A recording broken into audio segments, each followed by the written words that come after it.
Muy brevemente repasar un poquito los distintos bloques con los que hemos trabajado y ver a vista de pájaro que lo que hemos ido haciendo. Si recuerdas el primer bloque, lo primero que vimos, con esa metáfora de un camino que había con un castillo al final, pues era la meta. Y ahí lo que queríamos transmitir es que el foco siempre hay que ponerlo en vosotros y en vuestro alumnado. Es decir, en ese contexto que configura el aula, la asignatura, pues nadie mejor que el propio profesorado, el que sabe realmente qué es lo que necesita, pues bien para mejorar su asignatura o bien qué necesita para que el alumnado pues mejore el aprendizaje. Y entonces por eso habíamos dicho que primero la meta. Y sin la meta era muy difícil hacer cualquier innovación o por lo menos planificar la innovación. No se trata de innovar por innovar, sino que tenía que perseguir un resultado. Después, en este bloque, si os acordáis, habíamos hablado del problema raíz, de los indicadores de mejora, con un objetivo base. Como problema raíz, tratar de decir que era algo que aunque fuéramos de asignaturas distintas, íbamos a tener normalmente la misma problemática, porque recordar que dependía más del modelo educativo que del equipo docente, y que íbamos a tratar de formular esas mejoras que queríamos conseguir a través de una serie de indicadores que se pudieran medir. ¿Para qué? Para después hacer todo el tema de la eficacia y todo el tema que vamos a ver ahora de publicación. Después nos habíamos metido el bloque 2 con una parte más teórica, más de que era eso de la innovación, sobre todo para que vierais que era una especie de innovación artesanal que hacíamos el profesorado, cada uno en nuestra asignatura, frente a la innovación industrial, esta que está más organizada, más globalizada, que pues podría hacer una fábrica de lavadoras, por ejemplo. Y entonces, bueno, pues lo que hacíamos con esa innovación, ver cómo funcionaba y sobre todo profundizar un poco en esos indicadores de mejora. Después el bloque 3 era un método más burocrático, decíais, una vez que sabemos cómo va toda la innovación, una vez que tenemos indicadores de mejora, vamos a ver si encontramos un método de innovación que diga que consigue mejorar esos indicadores que nosotros estamos trabajando. Y aquí es pues donde ya decidimos pues 3 líneas, que una era aula invertida, ahora trabajo en equipo y otra personalización. Recordad que la aula invertida fue la más elegida, eran para temas más de activar el aprendizaje, y trabajo en equipo o cooperativo pues también se eligió. Después vimos otra parte que era la escuela de cocina, donde básicamente lo que hacíamos era tratar del método que habíamos elegido, ver qué procesos había, que era difícil. Recordar que cuando veíamos un método era la tortilla y teníamos que hacer un ejercicio de ver pues qué ingredientes había, qué actividades hacía, qué tecnologías se utilizaban. Y bueno, pues aquí vimos todo un poco esas características usando esa metáfora culinaria. Y nos generó esta tabla. Nos generó esta tabla donde había una serie de campos que tendríamos que ir rellenando. Actividad, recordar que era pues el batir los huevos, la tecnología era la sartén y el contenido del huevo, por ejemplo. Pero añadíamos unas cuantas cosas más y era pues el esfuerzo que generaba esta fila, pues bien por la tecnología, bien por la dificultad de la actividad, bien por la dificultad de elaborar el contenido, la temporalidad, es decir, esto que lo hago antes de hacer la tortilla, pues tengo que ir al mercado a por los huevos y todo esto, y el aceite, bueno, pues había una temporalidad. Hay cosas que tengo que tener antes de empezar a innovar, hay cosas que tengo que tener durante la innovación, y hay cosas que voy a hacer después de haber innovado, ¿no? Y bueno, ya habían visto el usuario porque como una forma de refuerzo de la temporalidad, porque si digamos, quien iba a usar esa actividad era el profesorado, pues normalmente es algo que teníamos que hacer pre o post. Mientras que si estaba el alumnado y el profesorado junto, pues era algo que haríamos durante. Y después habíamos añadido el indicador para decir, oye, ¿y de esta actividad puedo obtener evidencias para generar el indicador? ¿Por qué? Porque si no nos salía ninguna actividad donde podíamos generar evidencias, pues quiere decir que faltaban. Bueno, pues esto un poco es lo que generamos ya como producto final. Esto es un poco con lo que más parte hemos trabajado. Y después ya como último bloque, lo que hicimos fue, a vista de pájaro, pues tener a partir de aquí, si os acordáis, sacábamos el conjunto de actividades del método para ver si era innovación o no. Y de los indicadores de mejora, pues aquí no hicimos todos los que habíamos identificado, pero al menos uno lo cogimos y lo asociamos a la actividad. Y después ya este último bloque, pues es el más complicado. ¿Por qué? Porque ahora tenemos que ver, leyendo la tabla, o leyendo un poco la planificación, si esto iba a ser eficaz o no. Y esta eficacia la vamos a ver por la actividad principalmente y por el indicador o las evidencias que iba a generar esa actividad. ¿Que había indicadores con evidencias? Bueno, pues está claro que es muy probable que fuera eficaz. Eficaz, daros cuenta que quiere decir que funciona para lo que lo diseñó, para lo que se diseñó. Pero también es posible que no funcione, en el sentido que yo cojo un indicador y resulta que me doy cuenta que es que yo pensaba que los que se sentaban en el último lugar de clase, en la última fila, iban a sacar menos nota, y resulta que ha sacado más nota. Bueno, eso sigue siendo eficacia, porque tienes unos resultados, ¿no? Y bueno, pues algunos, digamos, pueden estar directamente implicados en lo que es la mejora, y otros, bueno, pues no. Pero eso es parte de lo que es el estudio y la investigación. Después habíamos visto la eficiencia, que básicamente lo obteníamos del esfuerzo, de la tecnología, también del indicador, porque recordad que muchas veces obtener el indicador era muy complicado, sobre todo si no se tenía una tecnología que nos ayudara a conseguir el indicador. Eso recordarlo, que era el aspecto de esfuerzo que tenemos que hacer era tremendo, ¿no? Si queríamos hacerlo de forma manual, por ejemplo. La sostenibilidad, que básicamente era con el esfuerzo futuro, y que si esas tecnologías eran de software libre o privativas o no. Recordar que el software libre, bueno, nosotros estamos en la universidad pública y yo soy de los que pienso que preferiblemente, si tenemos dos software que funcionan parecido, pues inclinarnos por el software libre.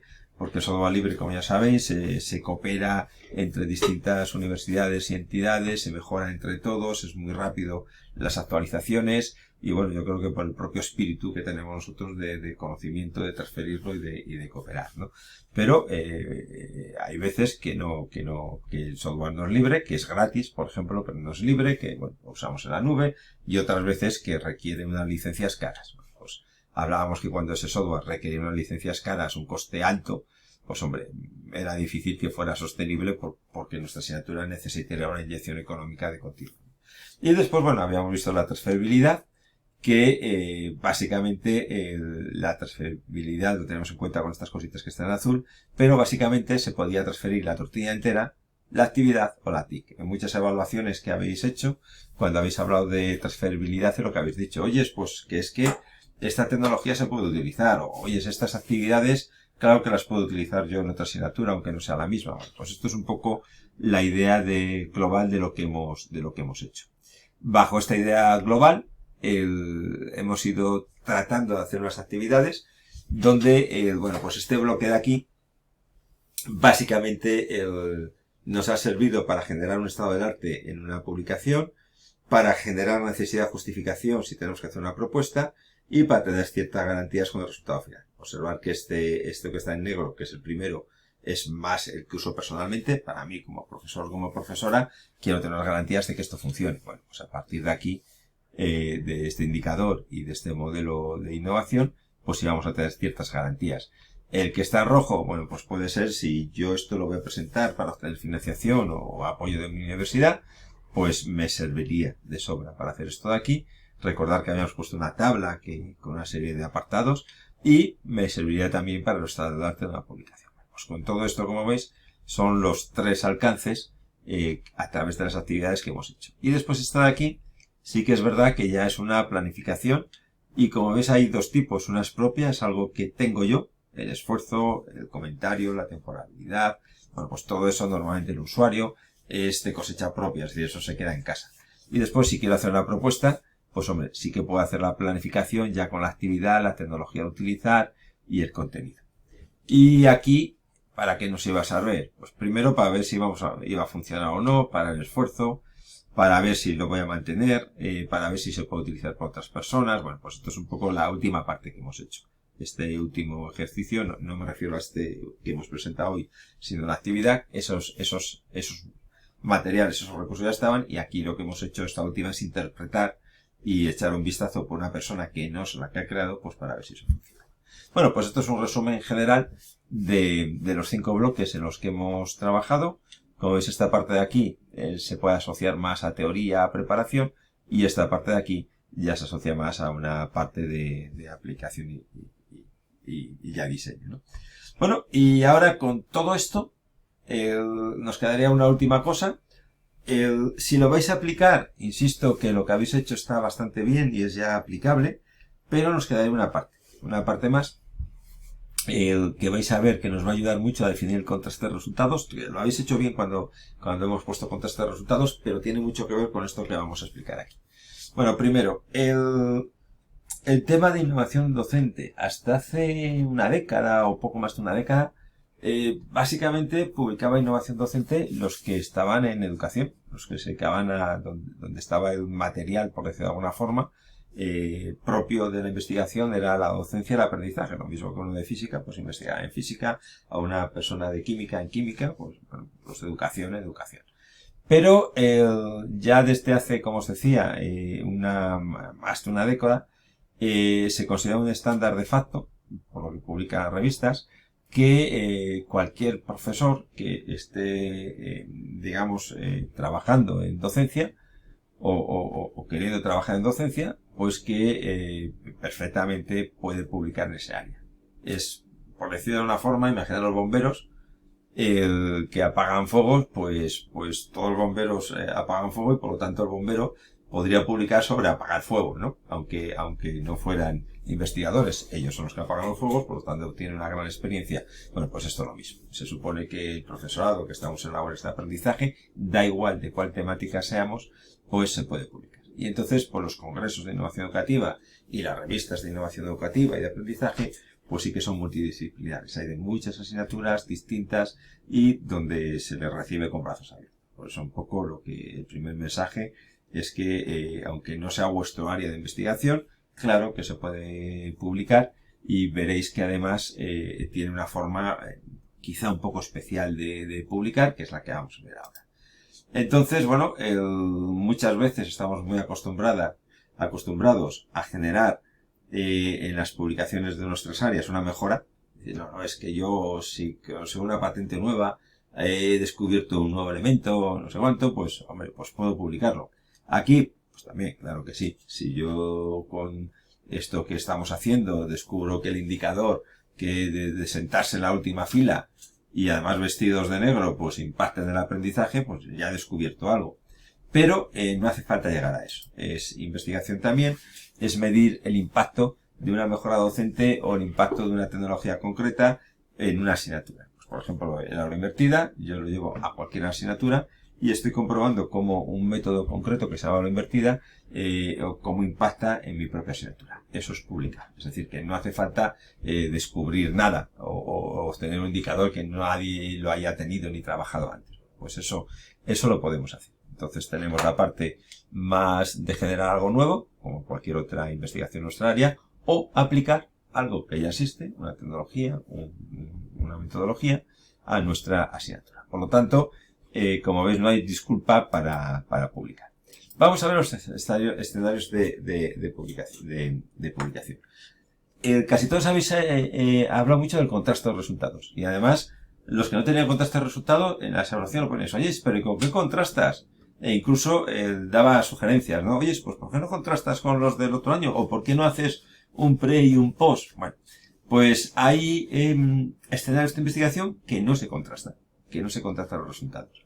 Puedes decir, hombre, ¿nos has dado la vara que se contraste? Hombre, pues claro, es decir, que tendríamos que contrastar esa investigación con algo para saber si ese incremento o esos números que tengo, pues son significativos. Pero hay veces que hago la innovación y la he hecho en la asignatura y no tenía ni grupo de investigación ni control, ni lo he hecho ni el pre ni el post porque lo he empezado a aplicar al principio del curso o porque se me ha olvidado.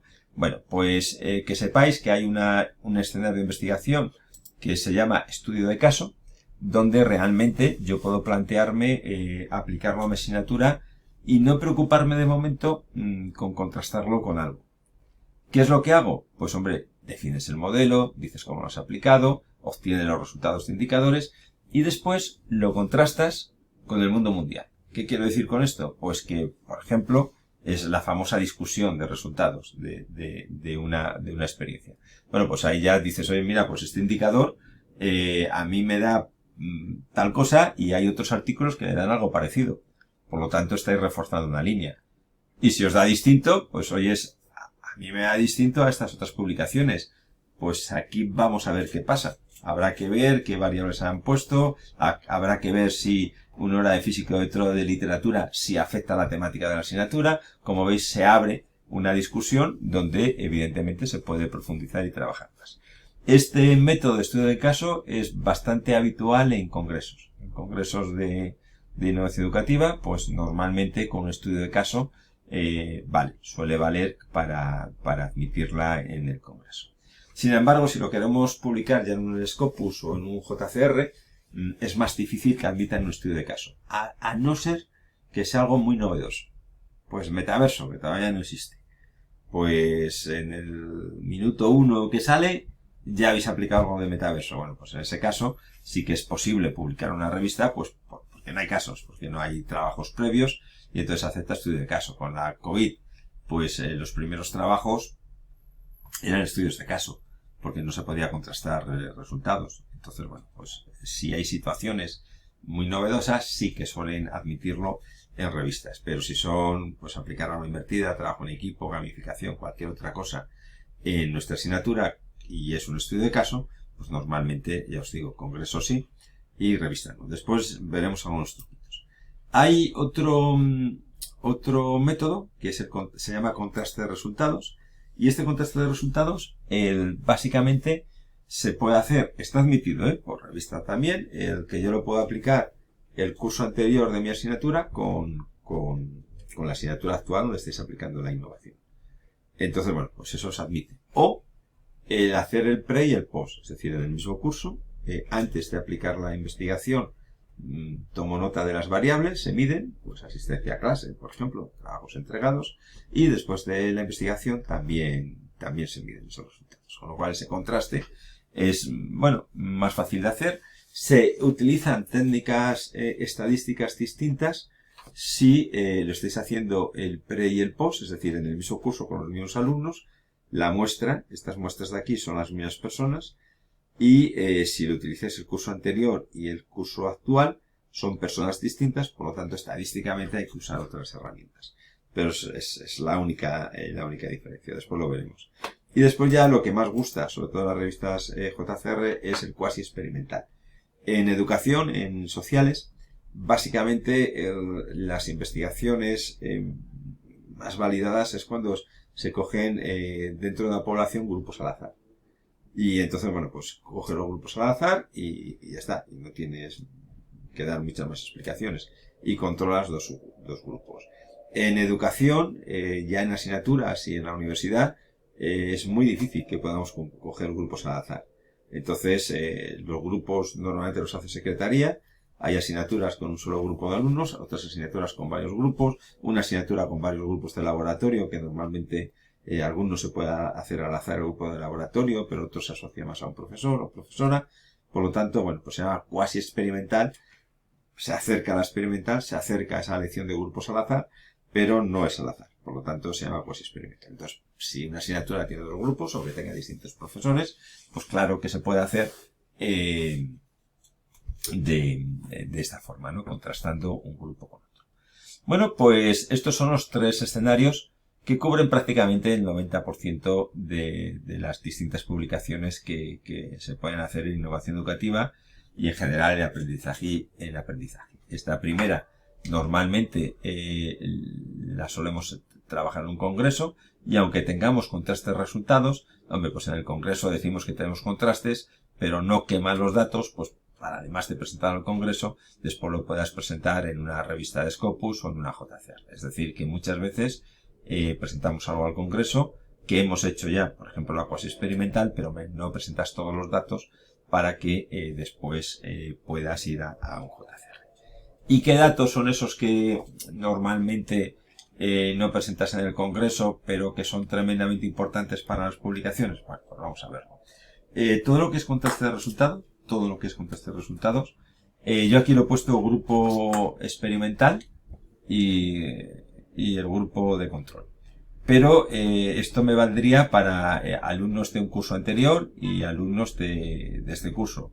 O alumnos antes de hacer el pre y alumnos después de hacer la investigación. Con lo cual nos valdría para las dos. Es decir, que todo lo que vayamos a hacer de indicadores, contraste de resultado, medición, etcétera, etcétera, nos queda en nada si no hacemos lo que vamos a ver ahora. Bueno, entonces, ¿qué tenemos que hacer? Para demostrar que es contrastable, pues lo primero que tenemos que ver es si los grupos experimental y control, o el grupo del otro año y este año, son homogéneos. ¿Y eso qué quiere decir? Pues, por ejemplo, que es que yo tengo en un grupo de control, pues las personas dentro de mi asignatura que son, por ejemplo, los repetidores. Aquí tengo todos los repetidores. Y aquí tengo a todas las personas que es la primera matrícula. Pues no es contrastable. Porque hay un indicador, que en este caso es el número de veces que repiten la asignatura, que no es homogéneo. Aquí están todos repetidores o por género, por ejemplo.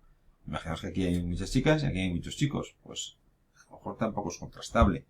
O por edad, o por la nota media de selectividad, del EBAU, o por si en asignaturas similares a las nuestras aquí tienen muy buena nota y aquí tienen muy mala nota. Bueno, pues como veis, es verdad que yo cuando tengo que contrastar dos grupos, lo primero que tengo que hacer es demostrar que son contrastables, que son homogéneos, que en uno no están los malos y en otro los buenos, ¿no?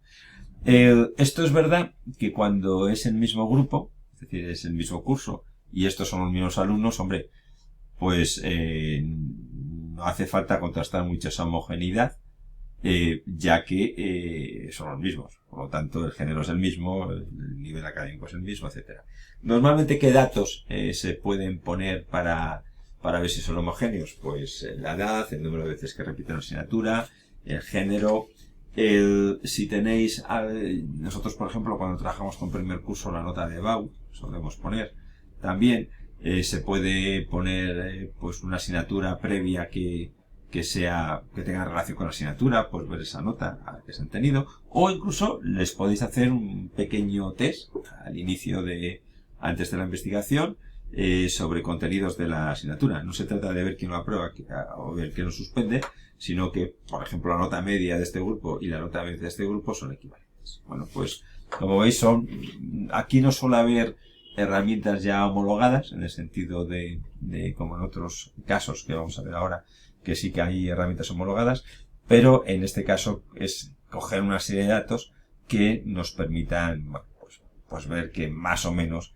el perfil es el mismo en un sitio que en otro. Y con estos que os he dicho, pues valdría. Después, ¿qué más tenemos? Hay algo que se nos suele escapar. Esto es verdad que es muy habitual, ¿no? O sea, todas las personas que publican no se les escapa. Pero hay otra que sí que es verdad que se escapa a mucha gente y tenemos que hacerlo. Imaginaros, además está demostrado científicamente, que tú cuando estás haciendo una investigación, en este caso tienes un grupo experimental y un grupo de control. Evidentemente quieres que los indicadores en este grupo experimental pues vayan bien, y porque es tu base del artículo, del trabajo que estás haciendo. Entonces, aunque sea inconscientemente, tendemos, por decirlo de alguna forma, aquí a sonreír y aquí a gruñir un poco. Pues oyes, hay una persona que ha entregado el trabajo 10 segundos tarde. Pero el indicador trabajo es el que yo tengo que medir. Bueno, pues por 10 segundos lo admito.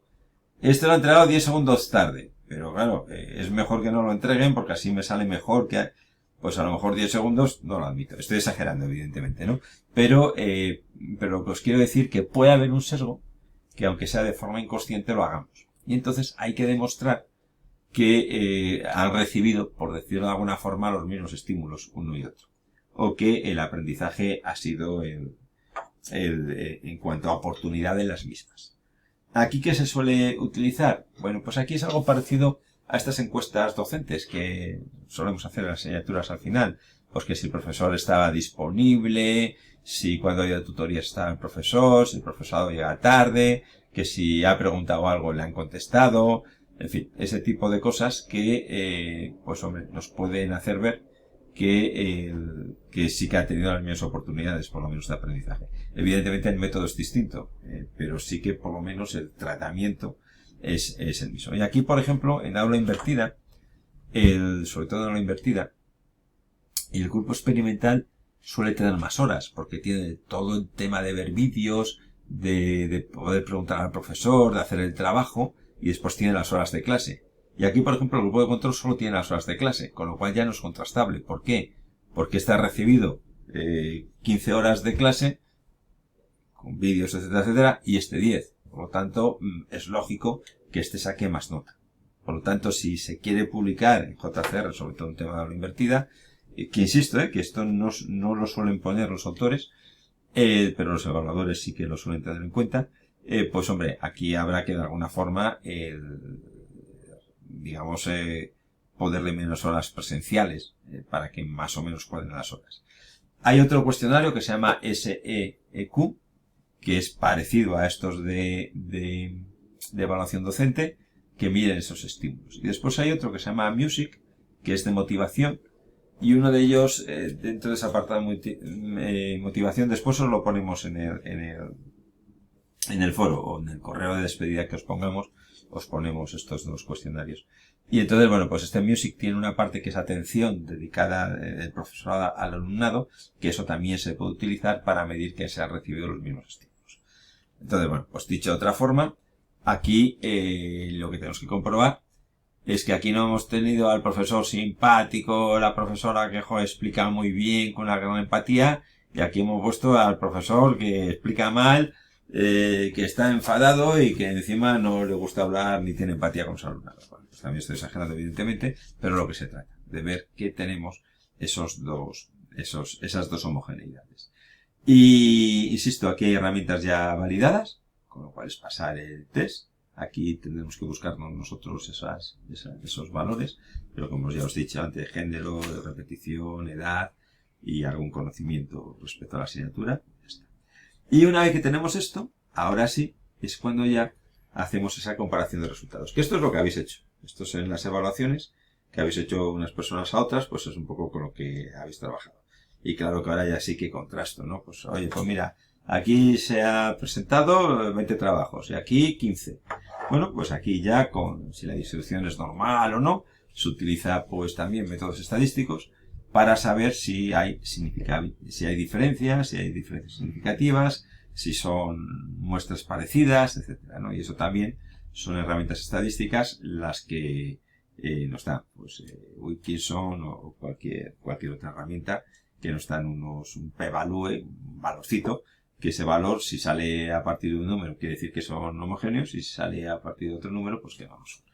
Y entonces, bueno, pues como veis, esto ya es un poco lo que tenemos que considerar a esta transparencia anterior que habíamos puesto.